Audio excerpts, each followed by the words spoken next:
our next question is concerning, is it a good idea in preparation for step one to go back to your original textbooks back into your early years of medical school? And the answer to that is definitely no.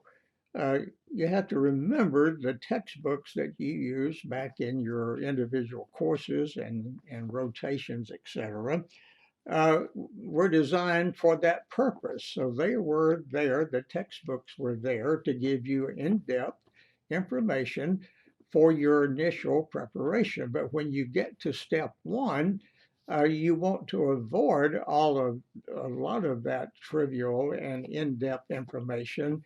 And remember, you're focusing on relevant information. You want relevance in your study content relevant to, of course, your application to clinical skills. So again, it is not a good idea to pull out your old anatomy books or other textbooks that you might have on the shelf because it's just too much volume. And you cannot study it all. You cannot review it all for step one. And as we said earlier, nor should you. So it's very important to keep your study material relevant for step one. And again, we mentioned just a few sources would be important there. Uh, First aid, and then you would find you some really good solid review mechanism, whether it's an online course, some printed material.